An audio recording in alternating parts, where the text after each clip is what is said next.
बोलो श्री सतगुरु महाराज की, श्री प्राणनाथ प्यारे की।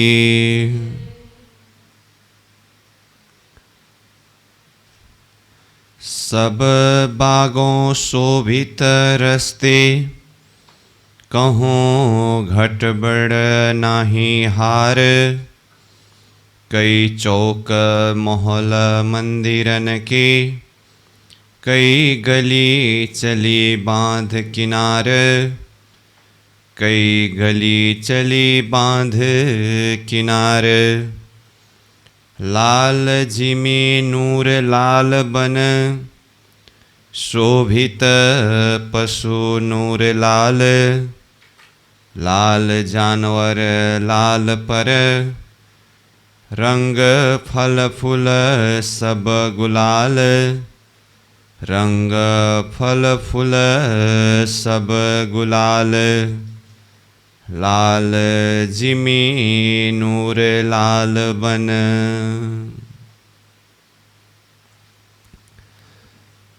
अक्षरातीत धामधनी श्री राज्य के असीम अनुकंपा के द्वारा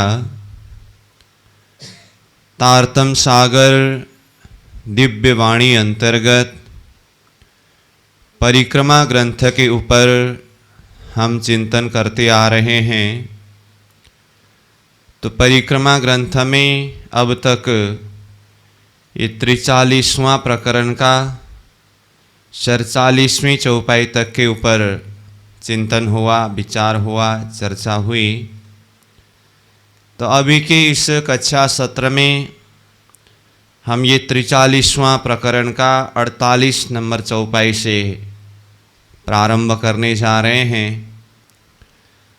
तो ये प्रकरण में परमधाम की बड़ी रांग में 8 सागरों की शोभा और साथ में 8 जिमी, वहाँ की इमारतें, प्रासादें, हवेलियाँ, और फिर उन जमीनों में कई जाति के पशु पंखी जानवर रहते हैं।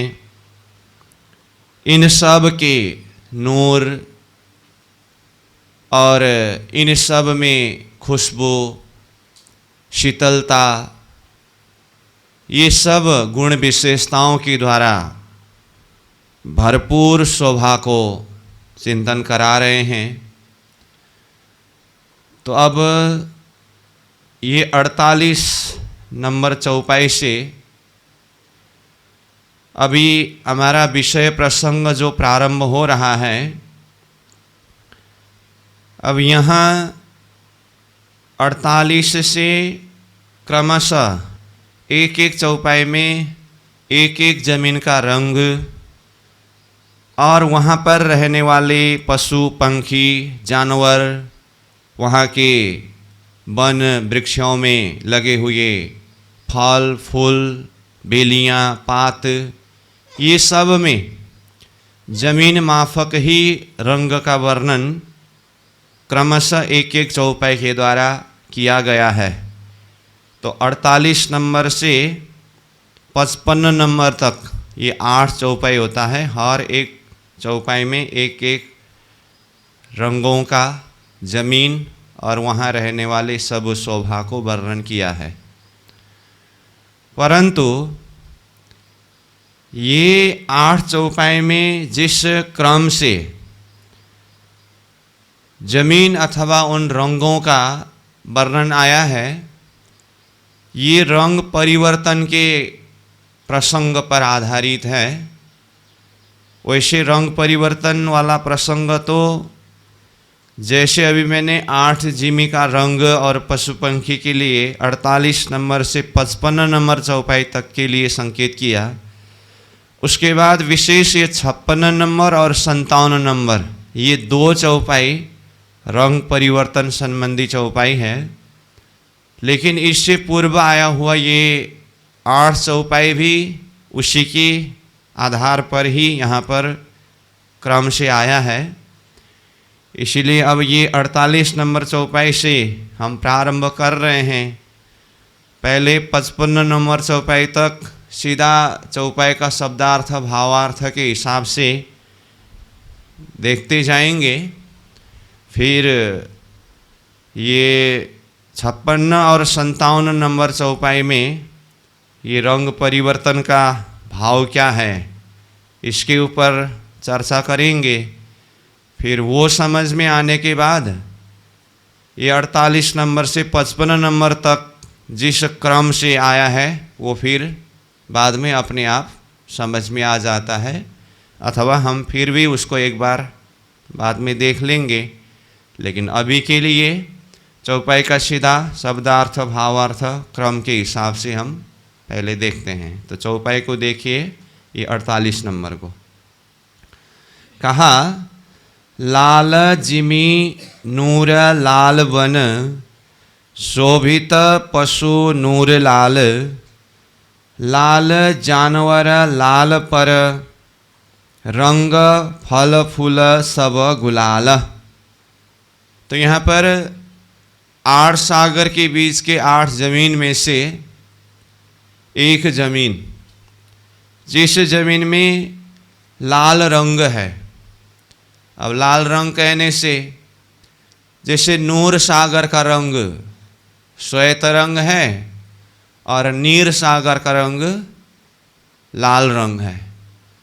तो नूर सागर और नीर सागर के बीच में जो जमीन आया है वो जमीन आधा श्वेत आधा लाल है। फिर नीर सागर का रंग लाल है और क्षीर सागर का रंग पीला है। तो उसके बीच में आया हुआ जो जमीन है आधा लाल है आधा पीला है।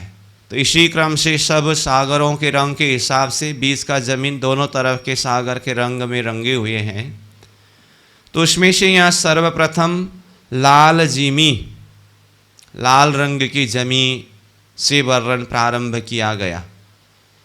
अब इसमें देखें तो सीधा अग्निकोण में नूर सागर के बाद में जो जमीन है उस जमीन से ले सकते हैं, क्योंकि दक्षिण दिशा का नीर सागर का रंग आधा इसमें लाल पड़ा है। तो देखिए लाल जिमी नूर लाल बन, जहाँ पर लाल रंग का जमीन है वहाँ वन का रंग भी कैसा है, लाल ही है, इसीलिए नूर लाल बन कहा। फिर लाल रंग का जमीन और लाल रंग का वन है तो वहाँ पर पशु पंखी भी लाल ही है। तो कहा शोभित पशु नूर लाल, उस लाल रंग का जमीन लाल रंग का वन में नूरमय लाल रंग का ही पशु सुशोभित है। लाल जानवर लाल पर, अब जानवर भी लाल रंग के ही है। लाल पर मतलब उस लाल रंग की जमीन में वन में रंग फल फूल सब गुलाल, वहाँ पर जितने भी फल है फूल है सब गुलाल यानी कि गुलाबी लाल रंग का ही शोभायमान है।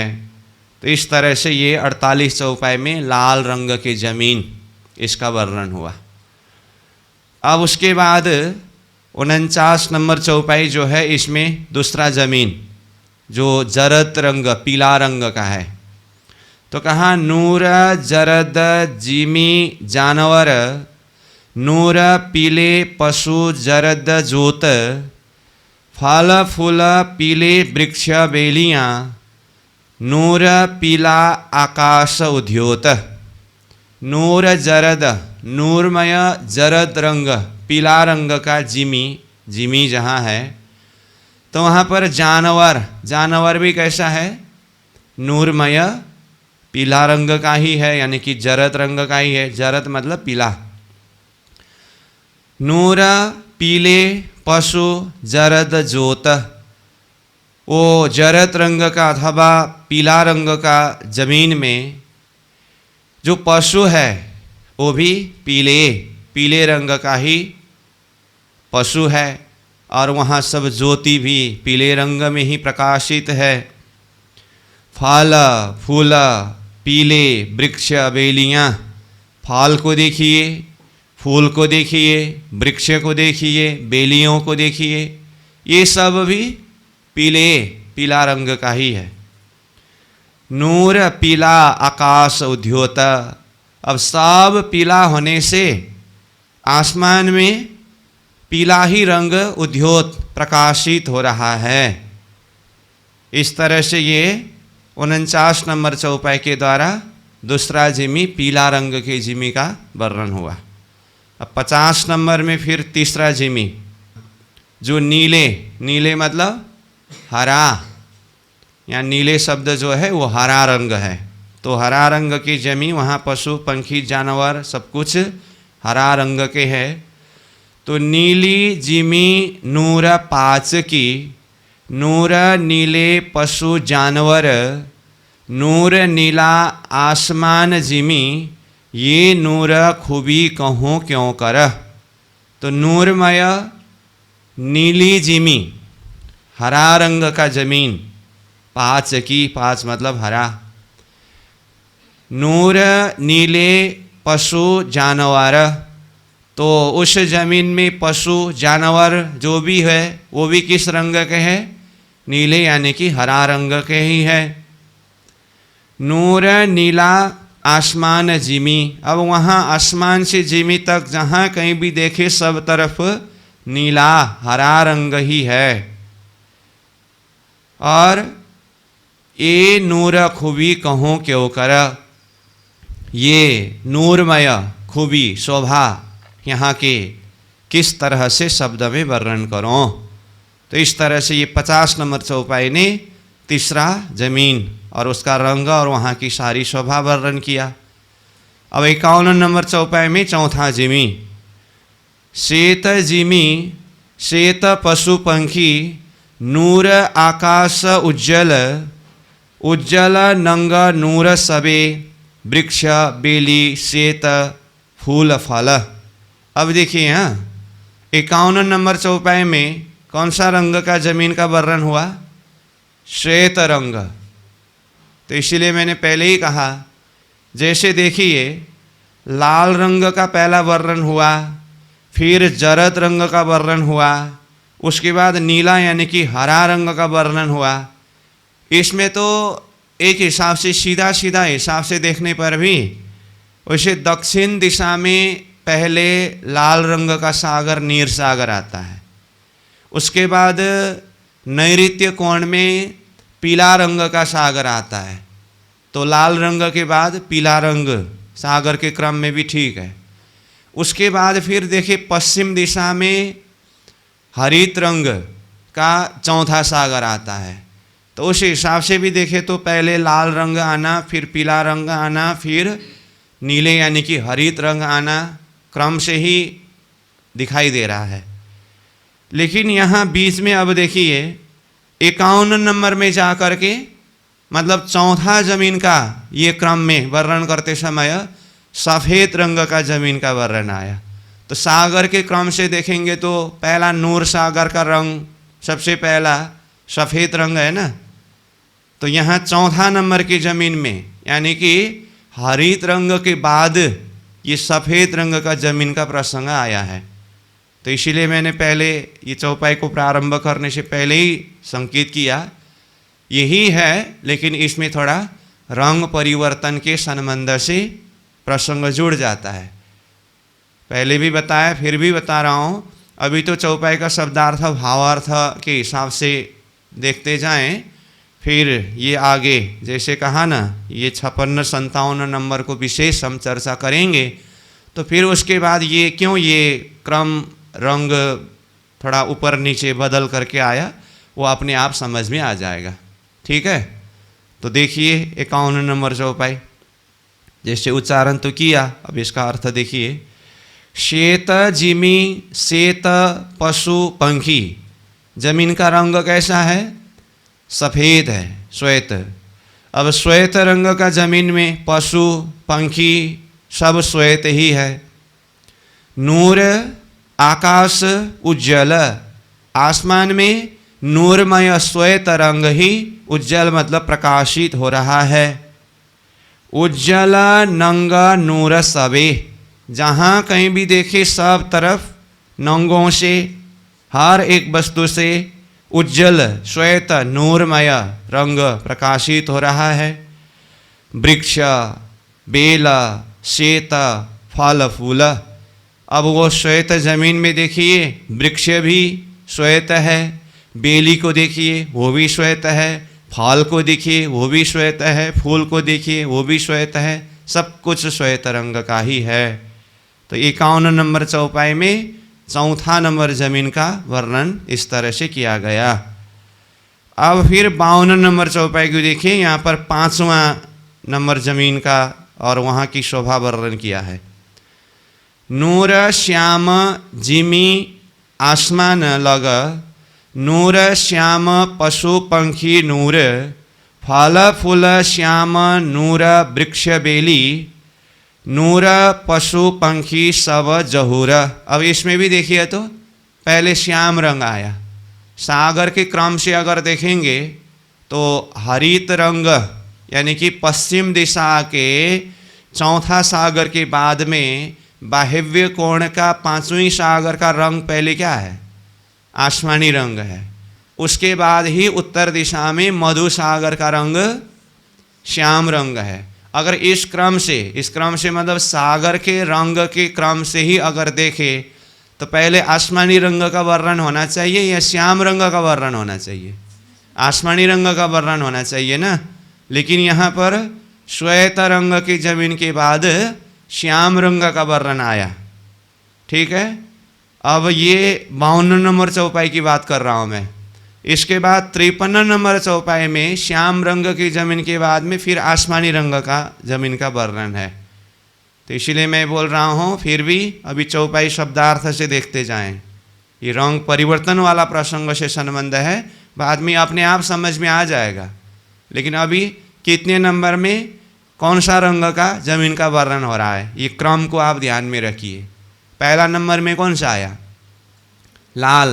दूसरा नंबर में पीला यानी कि जरद। तीसरा नंबर में नीला मतलब हरा। चौथा नंबर में श्वेत। 5वां नंबर में ये श्याम आया।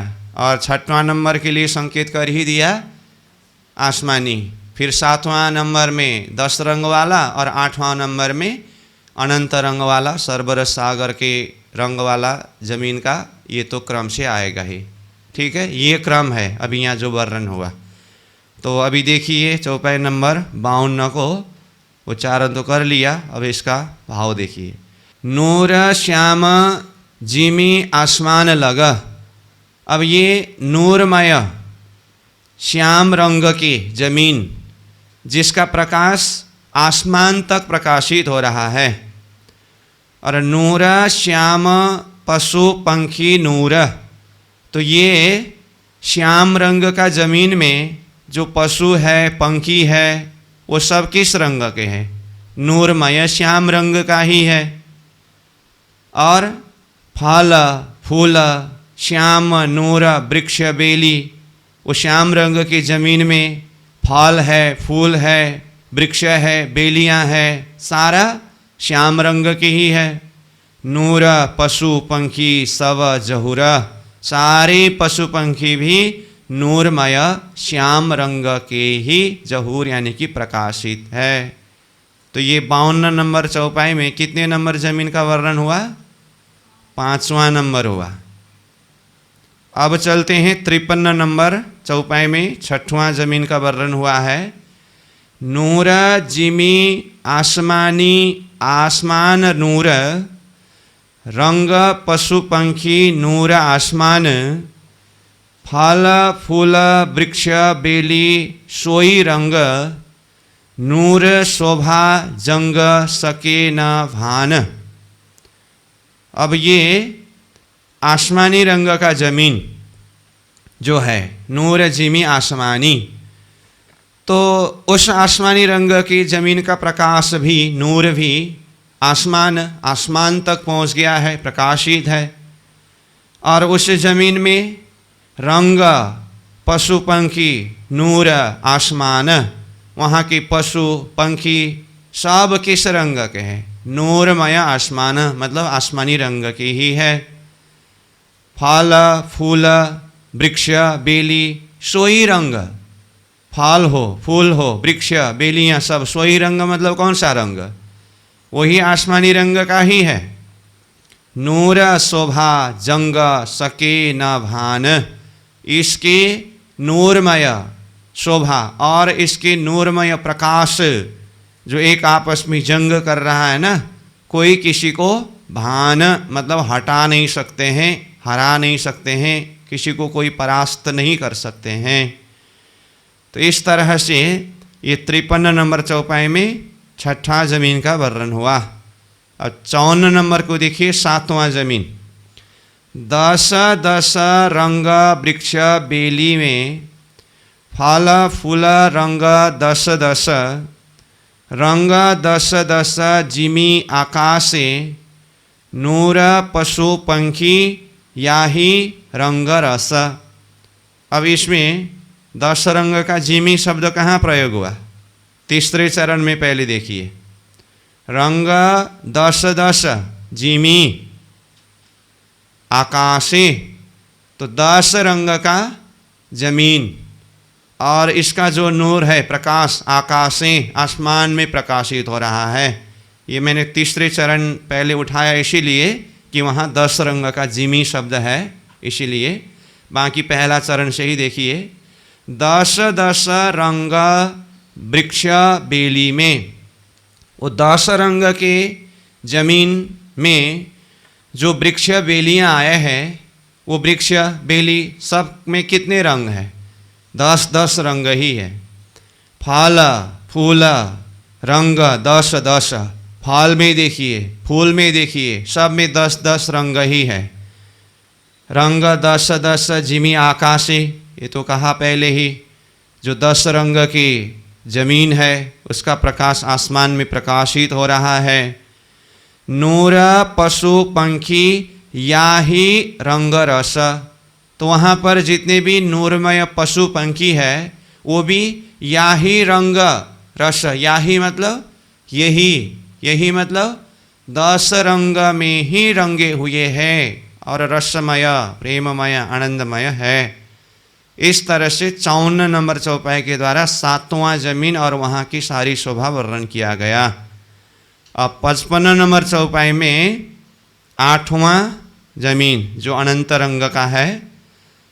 कई रंगों जिमी कई आकाशे, पशु पंखी वन कई रंग, सब चीज़ों शोभा सब आसमान, शोभा नूर सबों में जंग। देखिए कई रंगों जिमी ये शब्द प्रयोग हुआ ना, तो कई रंगों मतलब अनंत रंग, जिस रंगों का कोई हिसाब ही नहीं है।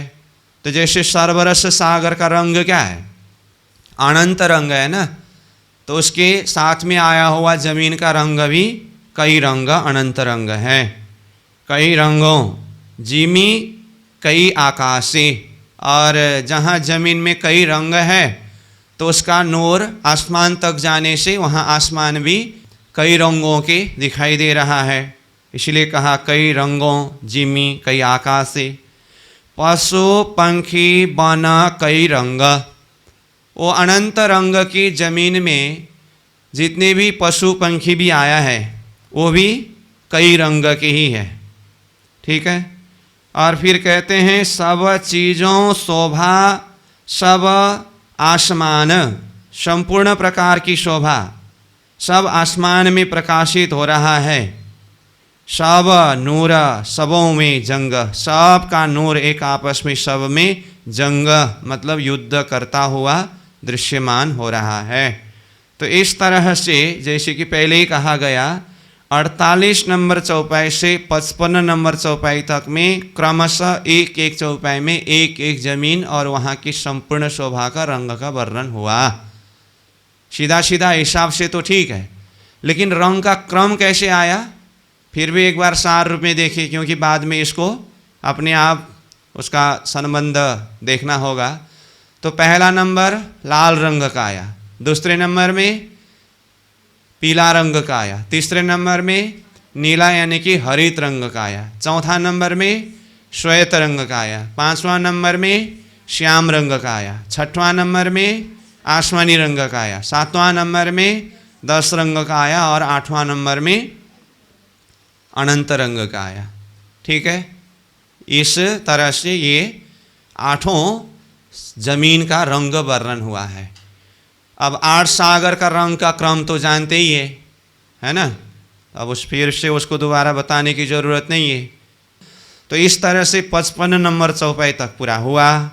अब पहले से जिसके लिए संकेत किया गया था, ये प्रकरण का शुरू में भूमिका के रूप में भी मैं संकेत कर रहा था, ये 56 नंबर और 57 नंबर चौपाई रंग परिवर्तन संबंधी है करके कहा था। अब ये सामने में आ गया। ठीक है, अब पहले इसका उच्चारण करते हैं, फिर इसके भाव को सारांश रूप में हम चर्चा करेंगे। फिर चौपाई तो सहज से समझ में आ ही जाएगा। तो देखिए चौपाई को पहले।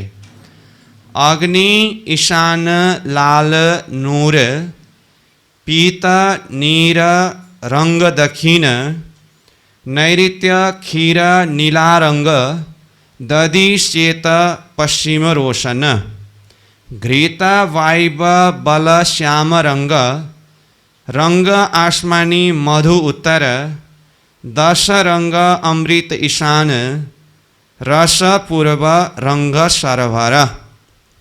ये हुआ दोनों चौपाई का उच्चारण। अब पहले इसका व्याख्या करने से पहले आपको थोड़ा अपने ही दिमाग से एक बार देखें, इसमें कुछ तो रहस्य है करके।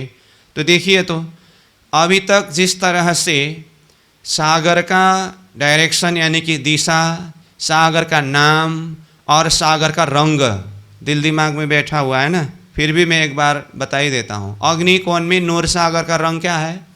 श्वेत रंग। दक्षिण दिशा में नीर सागर का रंग लाल है। नैऋत्य कोण में क्षीर सागर का रंग पीला है। पश्चिम दिशा में दधि सागर का रंग हरित है। और वायव्य कोण में घृत सागर का रंग आसमानी है। उत्तर दिशा में मधु सागर का रंग श्याम रंग है। ईशान कोण में रस सागर का रंग 10 रंग है। पूर्व दिशा में सर्वरस सागर का रंग अनंत रंग है। ये है वास्तविक। ठीक है, अब ये 2 चौपाई में देखिए पहले खुद ध्यान से, इस क्रम से रंग का वर्णन नहीं हुआ है, बदल गया है। तो रंग परिवर्तन कहा ना, सागर के जो वास्तविक रंग है उसमें से बदल करके परिवर्तन होकर के आया है। तो पहले तो कहाँ कहाँ क्या क्या परिवर्तन हुआ, सीधा सीधा देखिए। यहाँ कहा अग्नि ईशान लाल नूर। अग्नि कोण और ईशान कोण में जो सागर है वहाँ पर लाल रंग है कहा। अग्नि कोण में कौन सा सागर है?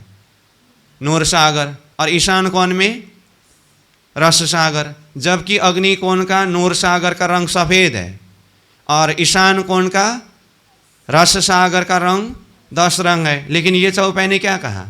अग्नि कोण और ईशान कोण में नूरमय लाल रंग कहा, जबकि वास्तव में लाल रंग कौन सा सागर का है?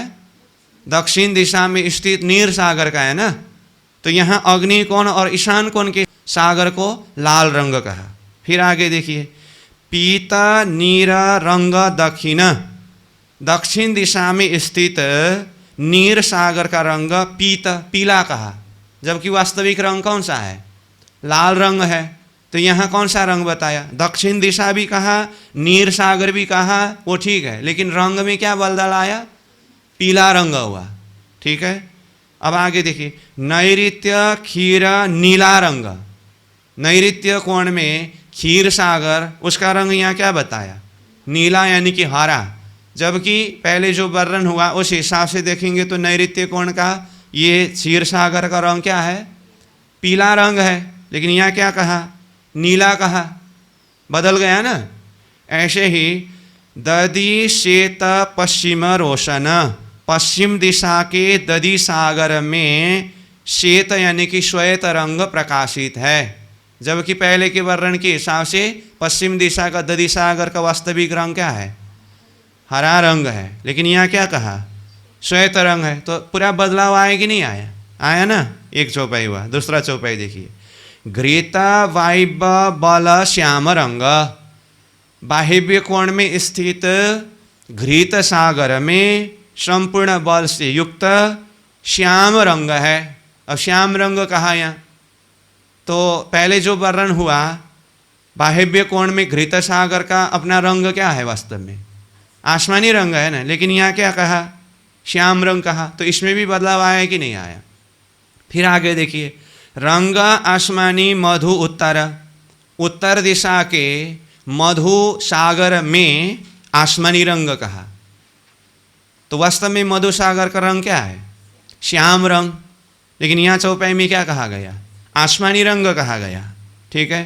फिर 10 रंग अमृत ईशान, ईशान कोण में अमृत यानी कि रस सागर में क्या रंग कहा, 10 रंग। अब इसमें भी देखिए तो ये पहले 56 नंबर चौपाई का पहला चरण में अग्नि ईशान लाल कहा, मतलब ईशान कोण में भी लाल रंग का था ना। उसी को फिर यहाँ 57 नंबर चौपाई का तीसरा चरण में आकर के क्या कहा, 10 रंग अमृत ईशान, ईशान कोण में स्थित रस सागर, अमृत मतलब रस, रस सागर में 10 रंग कहा। वहीं पर 2 बार बदल गया फिर से। और रस पूर्व रंग सरभर, पूर्व दिशा में जो सर्वरस सागर है उसमें तो सर्वरंग अनंत रंग है, वो ज्यों का त्यों है ही। तो इस तरह से ये 8 सागर में से पूर्व दिशा के सर्वरस सागर के अलावा बाकी 7 सागरों में रंग बदल करके आया ना, तो इसीलिए कहा ये रंग परिवर्तन का प्रसंग है करके। ठीक है। अब वैसे चर्चनी में भी ये प्रसंग वर्णन किया गया है, तो ये रंग परिवर्तन का प्रसंग बातुनी रहस्य क्या है करके, तो वहाँ जो समझ करके आए हैं उनको तो अब इतने में ही समझ में आ जाएगा, हम ऐसा विश्वास रखते हैं। फिर भी अब ये चौपाई सामान्य में है, तो इसके रहस्य को थोड़ी सी चर्चा करके ही आगे जाना होगा। तो चर्चनी में जो अध्ययन किया वो भी थोड़ा सा रिवीजन हो, और किसी के दिल दिमाग से अगर दब गया हो और कोई नया जैसा लग रहा हो अथवा समझने में थोड़ा इधर उधर हुआ हो, तो इसको थोड़ा सा हम चर्चा करें। ठीक है। अब ये 2 चौपाई का प्रसंग हम चर्चा कर रहे हैं। तो ये दोनों चौपाई में जो सागरों के रंग बदलाव का प्रसंग आया है, ये प्रसंग है ब्रह्मात्माओं के खेल संबंधी प्रसंग।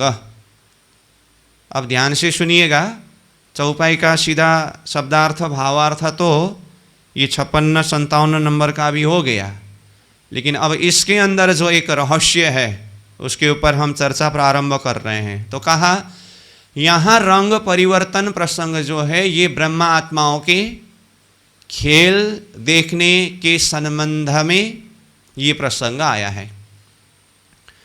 तो जैसे परम धाम में ईशान कोण में स्थित रस सागर, इसका बातुनी सागर मूल मिलाव में जो है, तो वो सागर है संबंध का सागर, यानी कि निस्वत का सागर।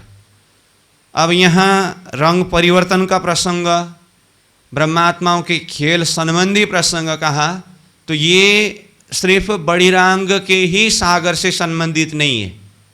ये भी मैंने पहले ही थोड़ा संकेत किया था।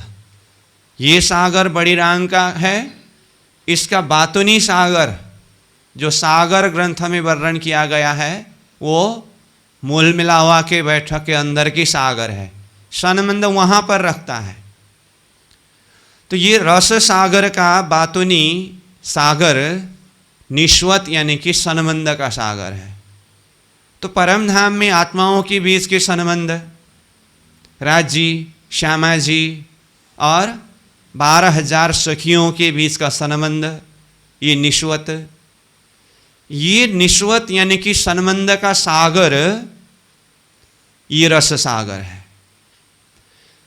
तो संबंध का सागर का रंग 10 रंग है। अपना वास्तविक रंग क्या है? 10 रंग है ना। ऐसा क्यों?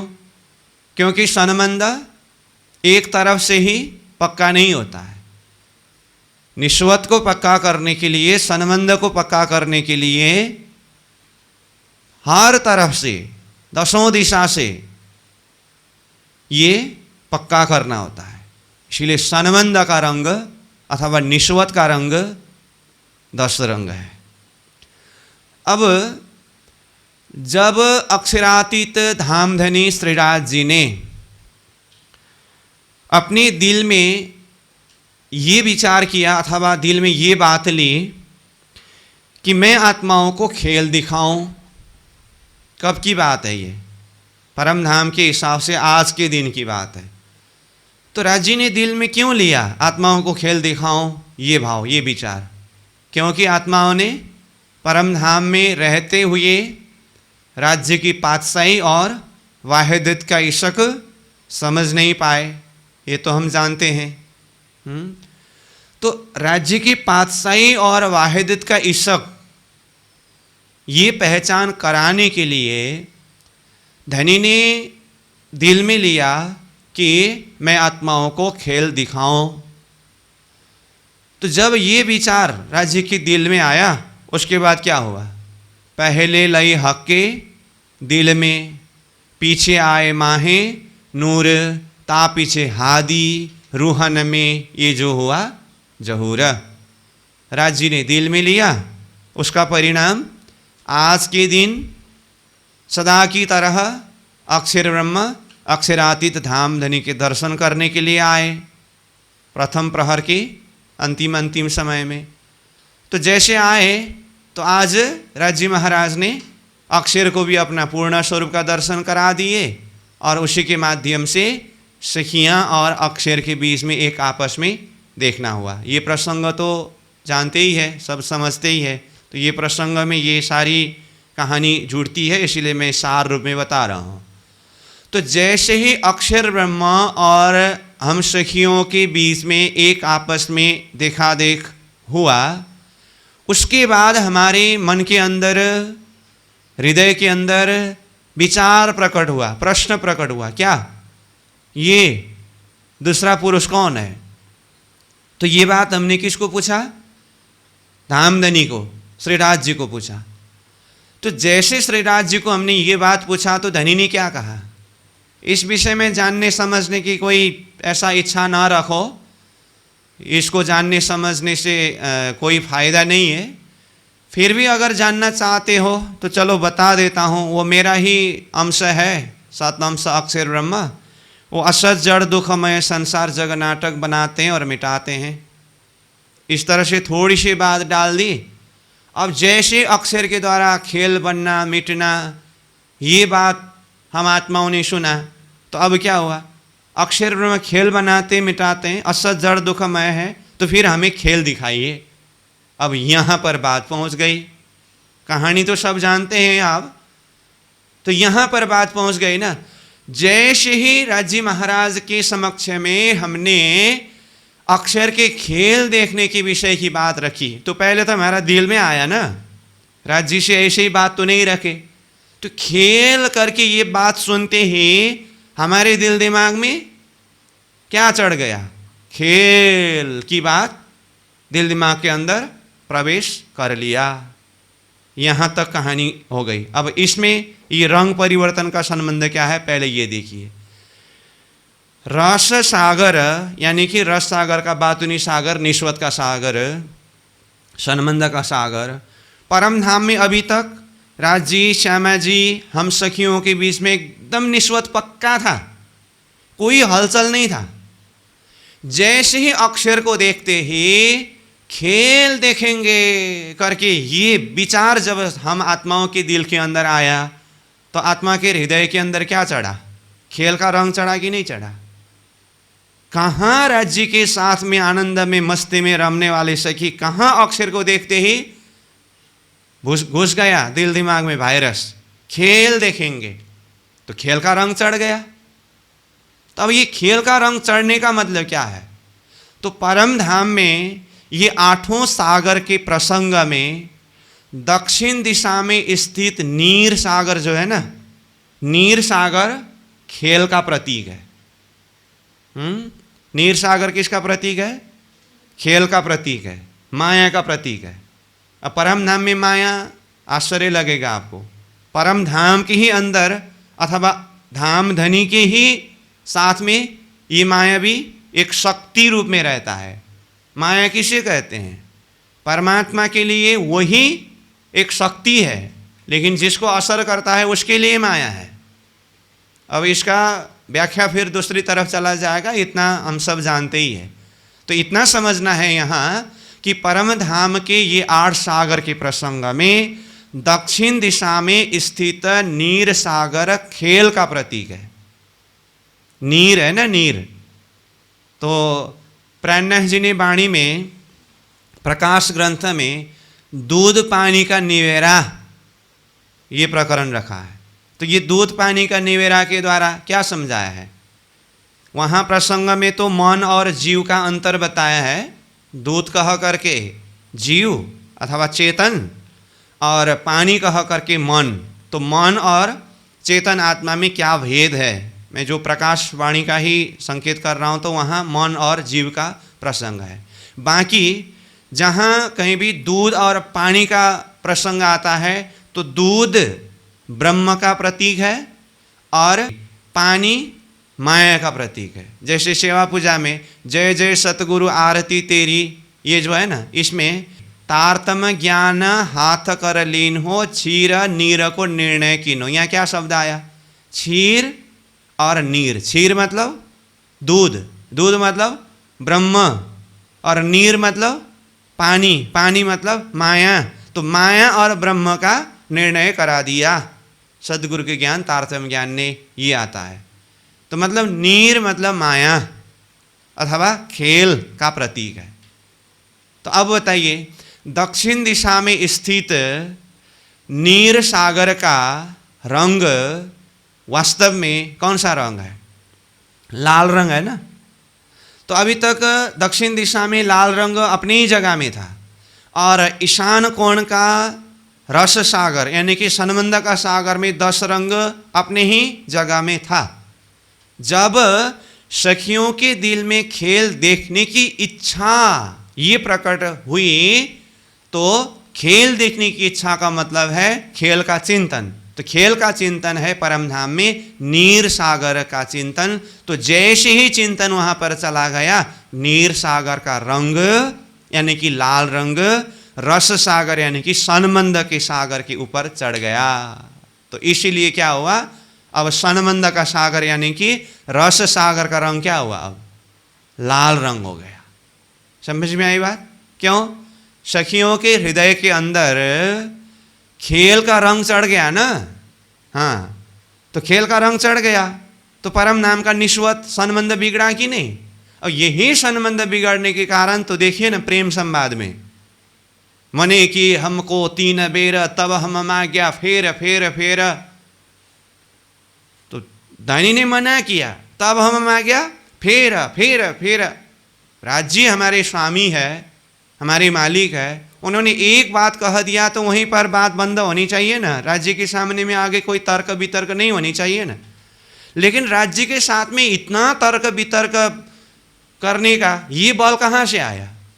तो खेल का रंग चढ़ गया, और सनबंध का रंग तो पता नहीं कहाँ दब गया। इसीलिए ये खेल देखने की विचार अथवा खेल देखने की बात चलते ही सनबंध का सागर का रंग दब गया। कारण क्या पड़ा?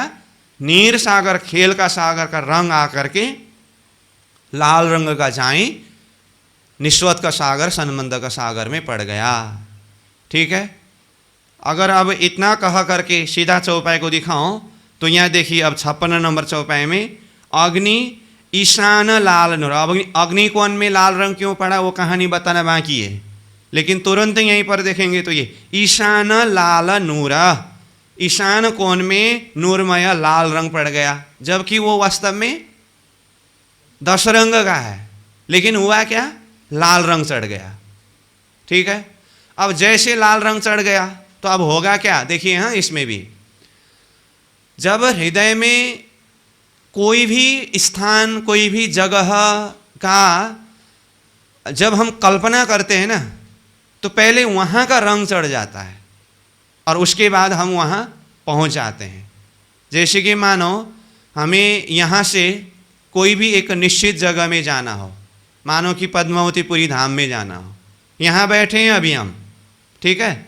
अब विचार किया पद्मावतीपुरी धाम जाना है अथवा जाऊँगा, तो ये पद्मावतीपुरी धाम करके विचार बनते ही दिल में क्या रंग चढ़ा?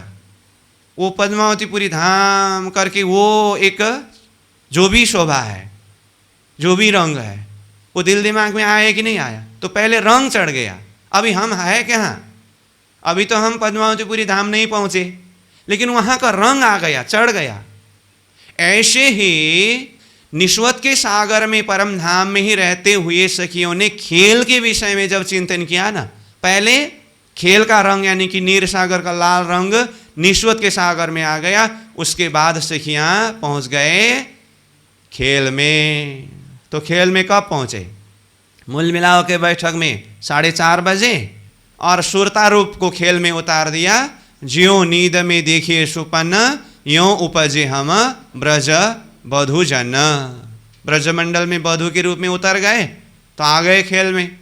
अब खेल के संबंध में अगर बात करें तो फिर 3 ब्रह्मांड है।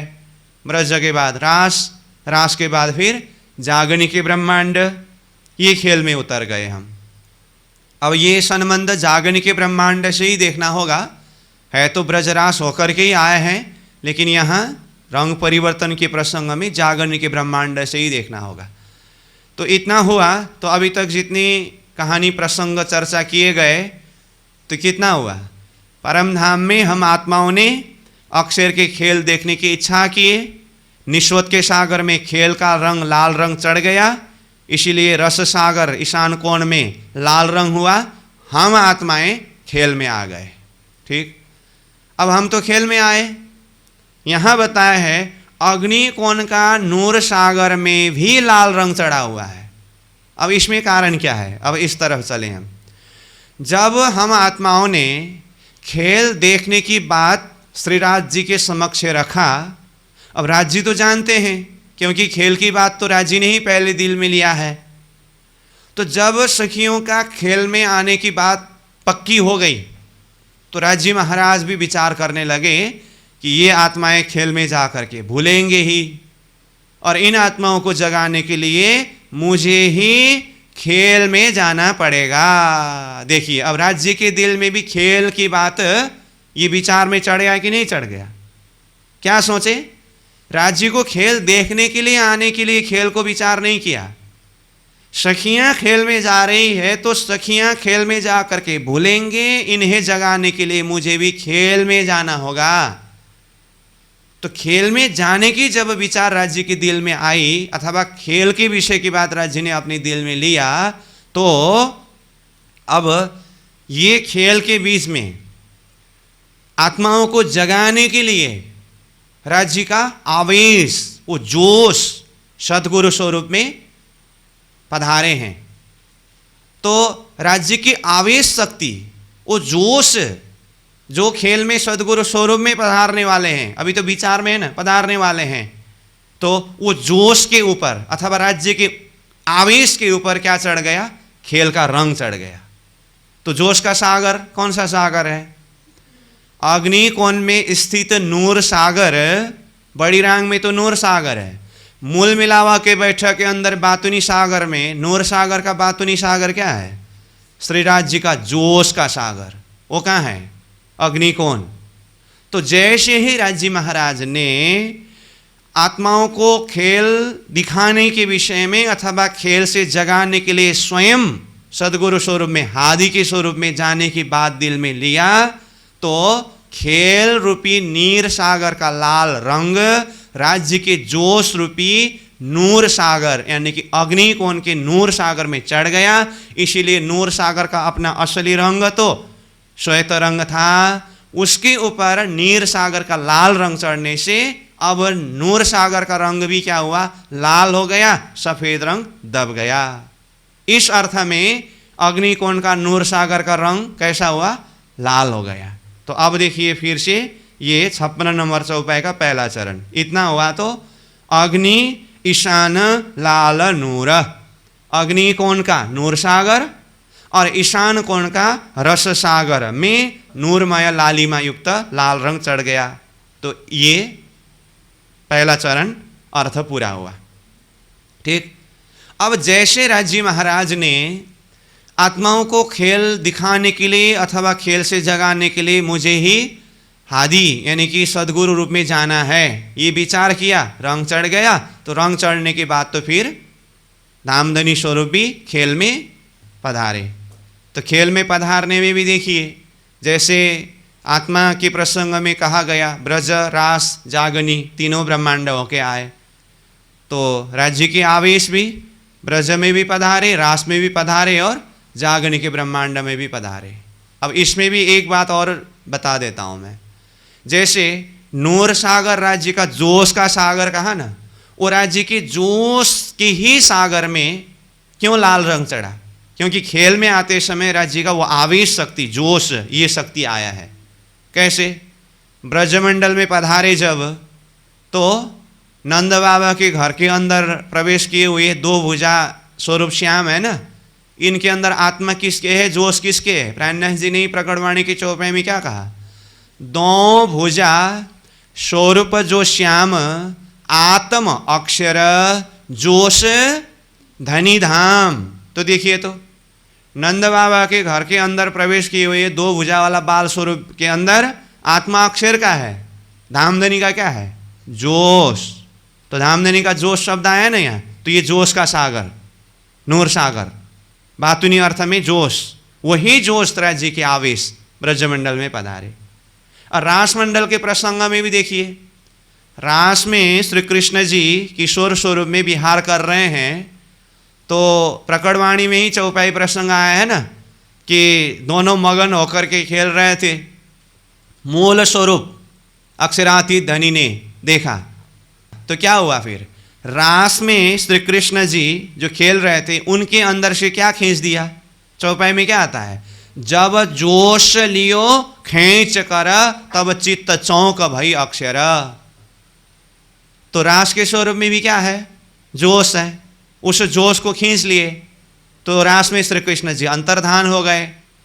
तो रास स्वरूप के अंदर जो जोश शब्द आया है ना, जब जोश लियो खींच कर, ये जोश कौन सा जोश है? ये वही जोश है जो राज्य के नूर सागर रूपी जोश, आवेश शक्ति, रास बिहारी किशोर स्वरूप में होकर के रास में भी लीला कर रहे थे। तो रास में भी जोश है, वही आवेश शक्ति जागने के ब्रह्मांड में सदगुरु स्वरूप में प्राणनाथ जी स्वरूप में होकर के पधारे।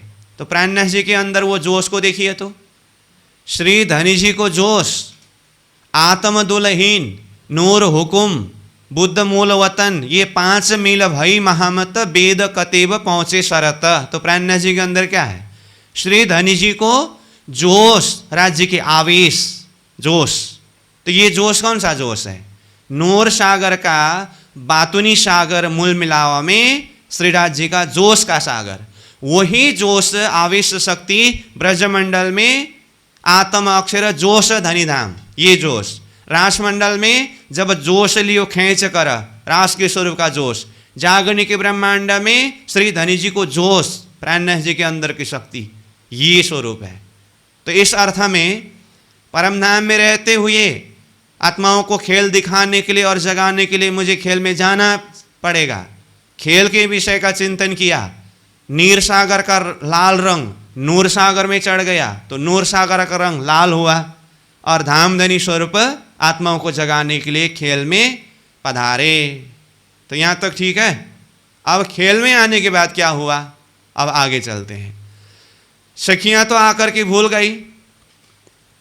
अब राजी महाराज स्वरूप सतगुरु प्राणनाथ जी स्वरूप आत्माओं को तारतम ज्ञान के माध्यम से ये समझा रहे हैं कि पहले एकात्म भाव होना चाहिए, देह बुद्धि को छोड़ करके आत्मा बुद्धि का पहचान होना चाहिए। प्राणनाथ जी ने वाणी में ही कहा ना, देह बुद्धि को छोड़ के करो आत्म बुद्धि पहचान करके, आत्मा भाव में जागृत होना चाहिए।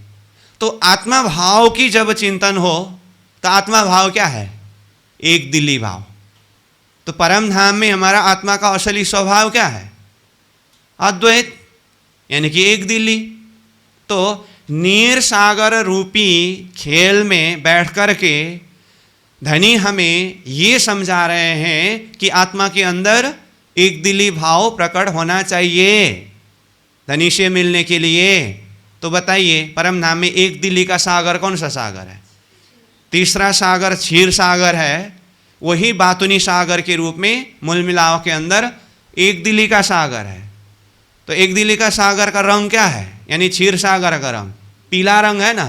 तो सद्गुरु के ज्ञान के द्वारा जब आत्मा ये चिंतन करने लगे कि अच्छा, अभी तक तो हम अज्ञान अवस्था में शरीर को ही अपने आप मान करके बैठे थे, तो धनी के ज्ञान के द्वारा, सद्गुरु के ज्ञान के द्वारा ये बोध हुआ कि हम दिव्य परम धाम के आत्मस्वरूप है और हम आत्मा सब अद्वैत भाव में है। तो एक दिली भाव होना चाहिए करके एक दिली का जब चिंतन करने लगे, कहाँ से? खेल में बैठे बैठे। तो खेल मतलब नीर सागर। तो नीर सागर रूपी खेल में बैठे बैठे अद्वैत का सागर यानी कि एक दिली का सागर क्षीर सागर का चिंतन करने लगे। तो क्षीर सागर का रंग नीर सागर में आ गया। तो क्षीर सागर का रंग क्या था? पीला रंग था ना। ये रंग कहाँ आया?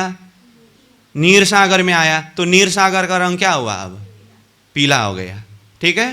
तो इस अर्थ में दक्षिण दिशा में स्थित नीर सागर का रंग पीला होने में कारण ये है कि नीर सागर रूपी खेल में आत्माएं बैठे बैठे धनी की ज्ञान के द्वारा वो एक दिली भाव को चिंतन करने लगे। तो एक दिली का सागर, तीसरा सागर क्षीर सागर का रंग ये नीर सागर में आया। तो अब देखिए ये 56 नंबर चौपाई का दूसरा चरण, पीत नीर रंग दक्षिण।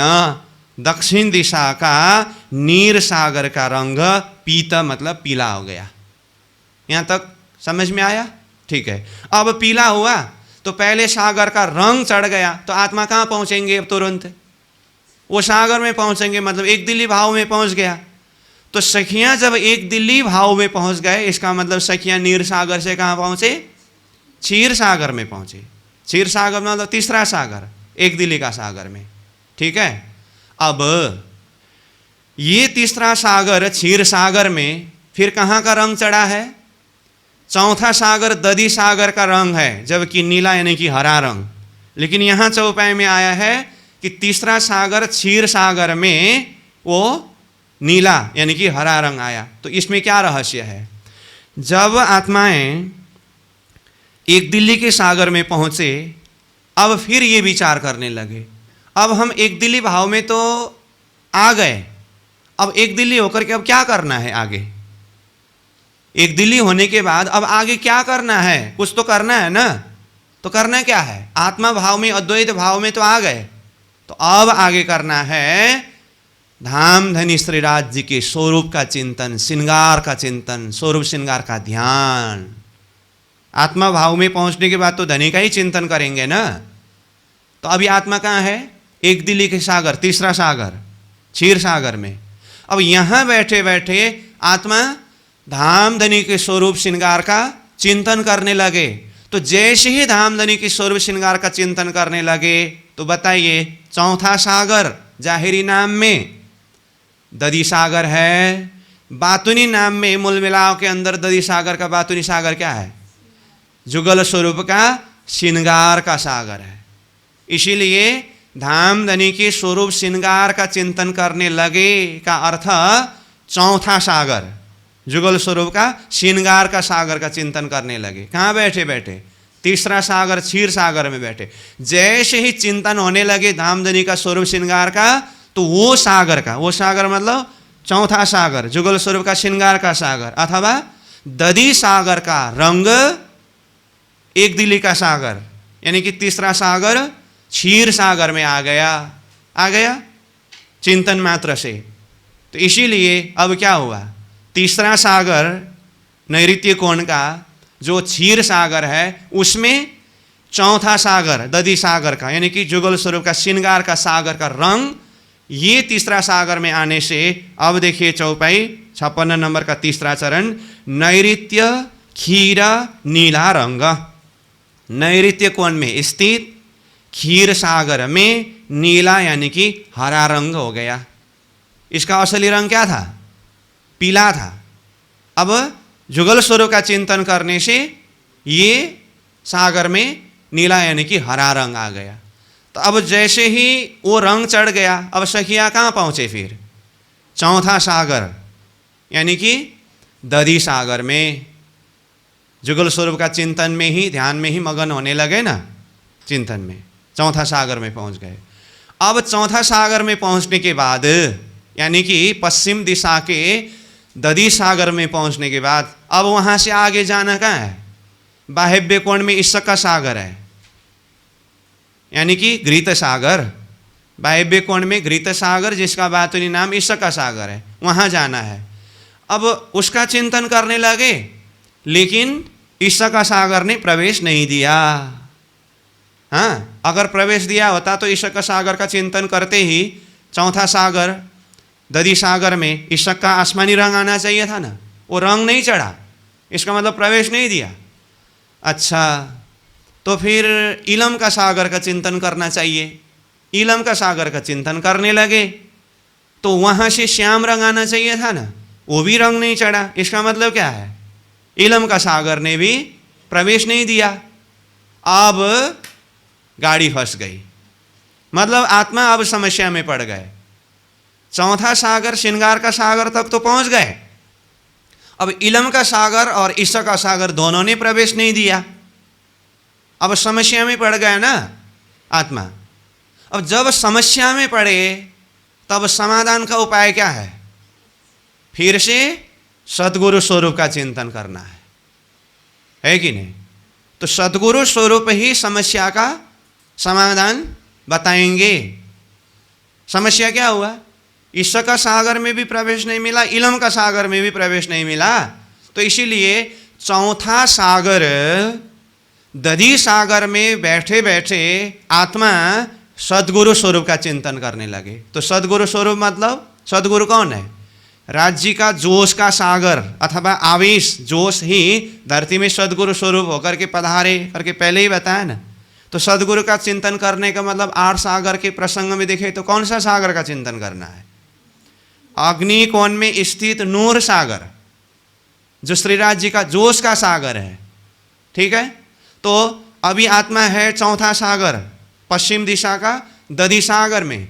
यहां से चिंतन हुआ अग्नि कोण में स्थित नूर सागर का। तो जैसे ही ये चिंतन हुआ, अब अग्नि कोण का नूर सागर का रंग पश्चिम दिशा में चौथा सागर दधी सागर में चढ़ गया। इसीलिए पश्चिम दिशा का दधी सागर का रंग क्या हुआ? सफेद हो गया। असली में क्या रंग था दधी सागर का? हरित रंग था। लेकिन हरित रंग होते हुए यहाँ पर श्वेत रंग करके दधी सागर का क्यों आया? ये है कारण। ईशक और इलम दोनों सागर ने प्रवेश नहीं दिया। सद्गुरु स्वरूप यानी कि राज्य के आवेश स्वरूप को चिंतन करने लगे, तो राज्य का आवेश अथवा जोश का सागर नूर सागर का रंग पश्चिम दिशा में स्थित चौथा सागर दधी सागर में आया। इसीलिए ये दधी सागर का रंग सफेद हुआ। अब देखिए चौपाई, ये 56 का चौथी चरण। दधी श्वेत पश्चिम रोशन, पश्चिम दिशा में स्थित दधी सागर में श्वेत रंग रोशन मतलब प्रकाशित हुआ। ठीक है, ये भी पूरा हुआ। तो इतना किया तो 56 नंबर 1 चौपाई पूरा हुआ। तो कितना सागर पूरा हुआ? वैसे 5 सागर का प्रसंग जुड़ गया है इतना चौपाई में। ईशान कोण का निश्वत का सागर, संबंध का सागर, अग्नि कोण का नूर सागर अथवा जोश का सागर, फिर दक्षिण दिशा का नीर सागर शोभा का सागर, नैऋत्य कोण का क्षीर सागर एक दिले का सागर, फिर पश्चिम दिशा का दधी सागर श्रृंगार का सागर। ये एक चौपाई में ही 5 सागर का प्रसंग जुड़ गया है। यहाँ तक ठीक है। अब सतगुरु का चिंतन करते ही नूर सागर का रंग तो दधी सागर में गया। अब रंग चढ़ने मात्र से तो नहीं होगा, यहाँ समस्या का समाधान होना चाहिए ना, लेकिन हो जाएगा। राज्य के आवेश का रंग चढ़ने के बाद समस्या का समाधान न हो, ये तो हो ही नहीं सकता। तो अब राज्य के आवेश स्वरूप सद्गुरु ने आत्मा को ये ज्ञान दिया अथवा ये अवगत कराए कि इलम का सागर और इश्क का सागर में प्रवेश न पाने का कारण क्या है पता है? आवेश शक्ति आत्मा को पूछ रहे हैं। हाँ, क्या है पता है? नहीं पता, इसीलिए तो आपके शरण में आया। ऐसा है, अभी तक तुमने इलम और इश्क को अलग अलग समझ करके बैठे हो। ऐसा ही होता है ना, कोई कहते हैं हम इलम के मार्ग से जाएंगे, कोई कहते हैं हम इश्क के मार्ग से जाएंगे, इश्क होने से हो जाएगा, इलम होने से हो जाएगा। ऐसा नहीं, इलम और इश्क अपने आप में पूरा नहीं है। इश्क पूरा होने के लिए इलम चाहिए, इलम पूरा होने के लिए इश्क चाहिए। ऐसा क्यों? परम नाम में होते समय इश्क का कोई कमी था? इश्क की इश्क प्रेम ही प्रेम था, लेकिन रूहें बेनियाज थी। बीच बक्का 12,000 जाने न आप और से की साहेबियां अपार, बेशुद्धि थी, ज्ञान नहीं था। वो पूर्ण ज्ञान न होने के कारण वो इश्क में भी पूर्णता नहीं हुआ। इसीलिए इश्क को पूर्ण करने वाला कौन है? इलम है, ज्ञान है। फिर अब देखिए, यहां संसार में आने के बाद धनी ने तारतम ज्ञान के द्वारा बेशक इलम करके कहा है ना, तो बेशक इलम तो सीखा है, ज्ञान के द्वारा पूरा हृदय बेशक है, लेकिन इतने से ही परम नाम जा पाएंगे? ज्ञान के द्वारा बेशक हुआ, अब हो गया परिपूर्ण? नहीं, वो ज्ञान में यानी कि इलम में इश्क भी होना चाहिए। इसलिए तो मैं बीच में चौपाई जोड़ता रहता हूं, बेशक इलम सीख के ऐसी खेल को पीछ दे और दौड़ करके ऐसे ही जाएंगे। देखो कौन आवे दौड़ अरस में, यहां तक भी ठीक था, लेकिन चौथा चरण में बहुत बड़ा भार डाल दिया। क्या? आगो इश्क मेरा ले। तो इलम तो है, लेकिन परम धाम तक पहुंचने के लिए चाहिए क्या? इश्क चाहिए। परम धाम में प्रेम से परिपूर्ण था, इश्क से परिपूर्ण था, तो भी अधूरा। यहां खेल में आए जागने के ब्रह्मांड में धनी के तारतम ज्ञान के द्वारा बेशक इलम, ये भी पूर्ण नहीं हुआ। तो पूर्ण कब होगा? इश्क और बेशक इलम के बीच में जब आपसी पूरा संबंध को जानेंगे। बिना इलम इश्क अधूरा, बिना इश्क इलम अधूरा। ये जब इश्क और इलम का तादात्म्य संबंध जब बोध होगा, तब जाकर के ही पूर्ण रूप से आत्मा जागृत होगी। अगर इलम ही इलम, इलम ही इलम हो, तो फिर राशि नहीं रहेगा। हाँ, ज्ञानी है, विद्वान है, समझाएगा सामने वाले को, लेकिन अंदर वो लज्जत होता है ना, लज्जत, एक औषी राज्य के प्रेम में डूबने का जो है ना, ये नहीं हो पाएगा। सिर्फ ज्ञान हो तो हृदय थोड़ा सा कठोर हो जाता है।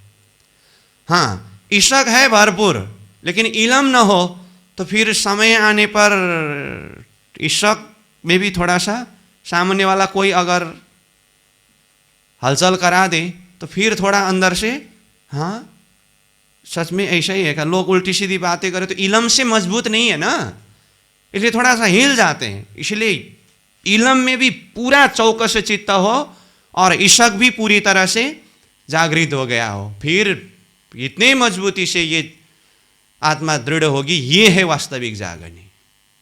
समझ में आई बात? इसलिए जागने के लिए इश्क की मात्रा से भी नहीं होगा, इलम की मात्रा से भी नहीं होगा, दोनों आपस में पूरक है।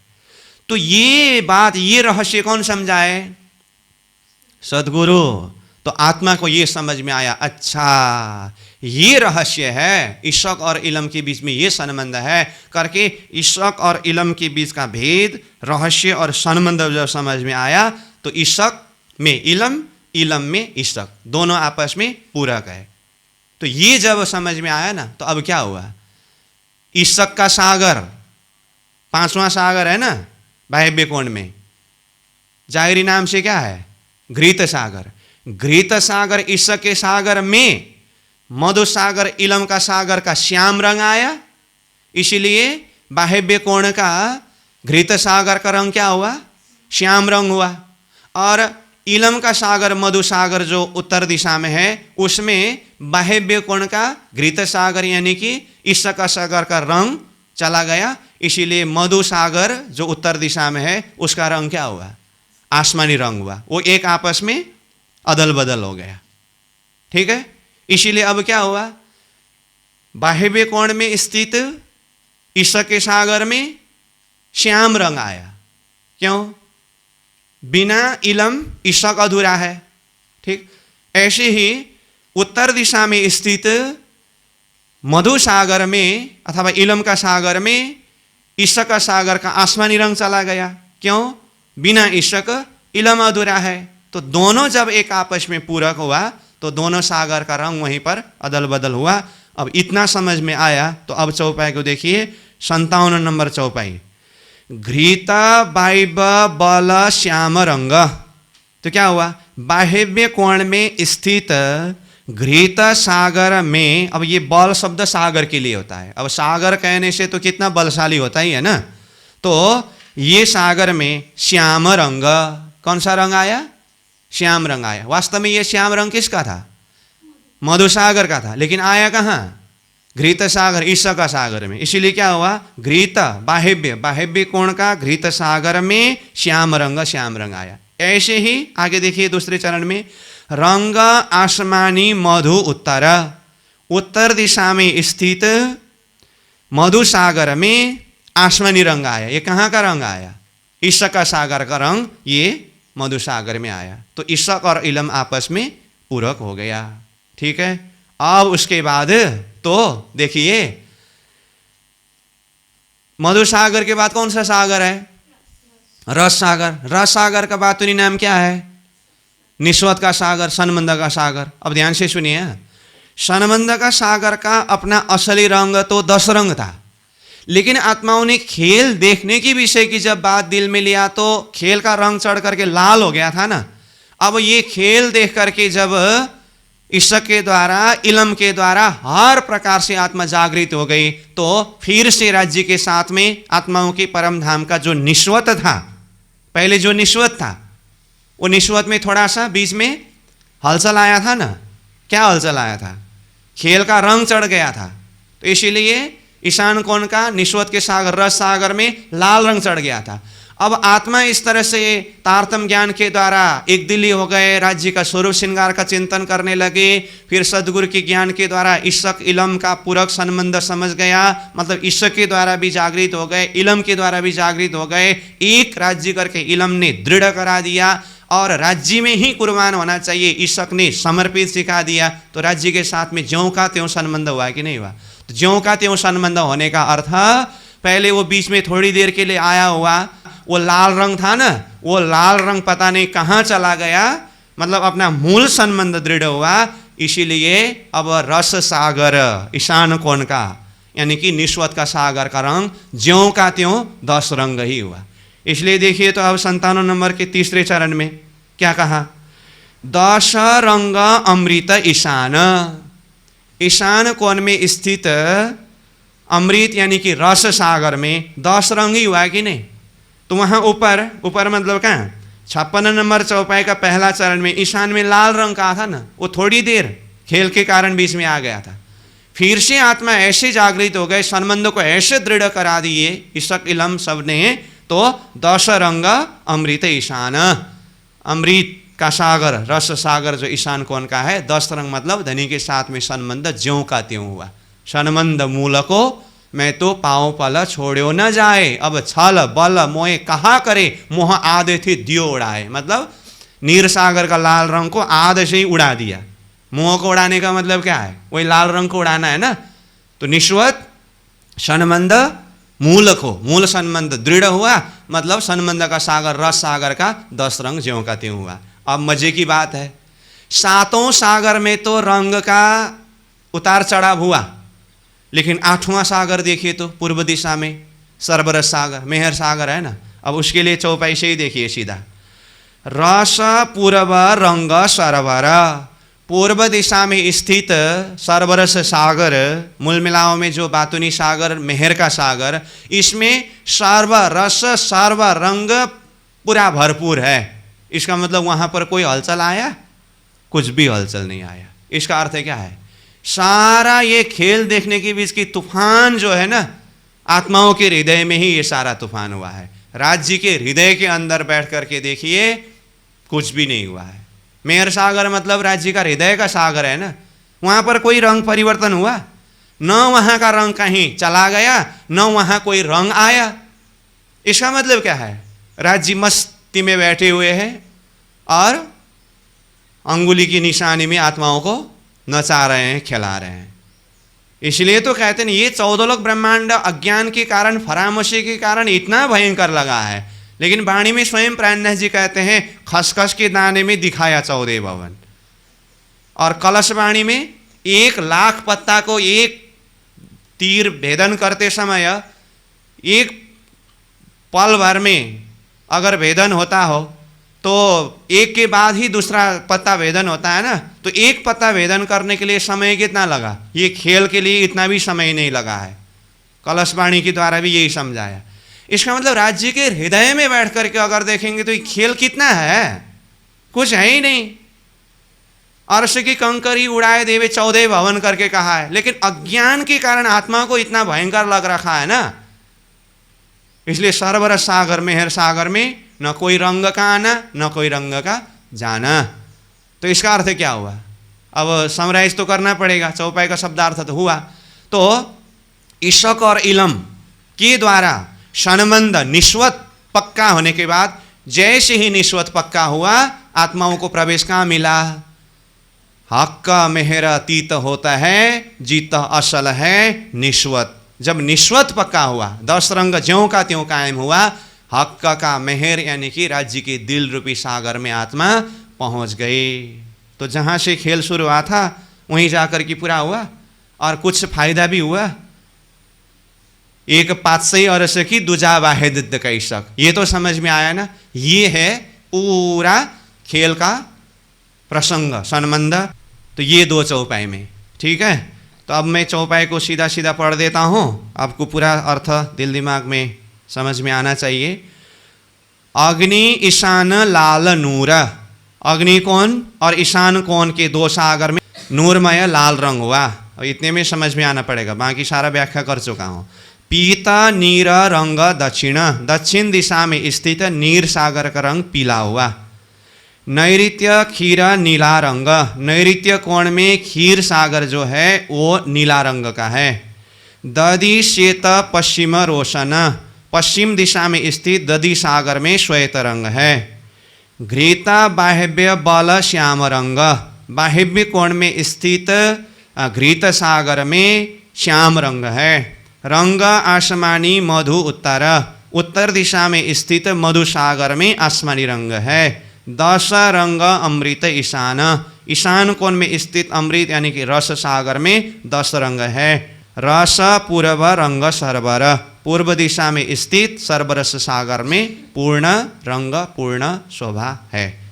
इस तरह से ये हुआ। अब फिर से मैं बताता हूँ आपको, 48 नंबर चौपाई से लेकर के 55 नंबर चौपाई तक में जमीन का रंग जिस क्रम से आया था ना, अब ये 8 सागर के रंग के क्रम से देखिए, आपको खुद समझ में आ जाएगा। 8 सागर के रंग परिवर्तन के प्रसंग में देखिए तो पहला नंबर में लाल रंग आया, दूसरा नंबर में पीला रंग आया, तीसरा नंबर में नीला यानी कि हरा रंग आया, चौथा नंबर में श्वेत रंग आया, 5वें नंबर में श्याम रंग आया, 6ठे नंबर में आसमानी रंग आया, 7वें नंबर में 10 रंग आया, 8वें नंबर में सर्वरस रंग आया। ठीक है, उसी क्रम से पहले ही बता दिया हूँ। 8 चौपाई में 8 रंग, इतना संबंध बता दिया। चौपाई आराम से पढ़िए, आपको खुद को समझ में आ जाएगा। ये चौपाई के आधार पर पहले का ये 8 चौपाई क्रम था, इसीलिए मैंने पहले बोला था कि अभी शब्दार्थ भावार्थ को देख के जाएंगे, ये रंग परिवर्तन वाला होने के बाद ये समझ में आएगा करके। ठीक, तो इस तरह से 57 चौपाई तक पूरा हुआ। अब 58 चौपाई से 63 चौपाई तक ये सागर का ही फिर असली रंग और कुछ प्रसंगों को समेट लिया है। फिर 64 नंबर चौपाई से माणिक पहाड़ की शोभा है। तो अब थोड़ा सा ये सागर का प्रसंग तो है, लेकिन ये रंग परिवर्तन के प्रसंग के कारण आज थोड़ा समय आगे निकल गया। ये तो आपको समझ में आना चाहिए, बीच में प्रसंग छोड़ना बनता नहीं था, इसीलिए। तो अब ये बाकी जो चौपाई है अगले सत्र में हम चर्चा करेंगे। उसके बाद फिर माणिक पहाड़ की शोभा भी उसी में जुड़ जाएगा। तो अभी के लिए यहीं पर विश्राम। घृत बाइब बल श्याम रंग,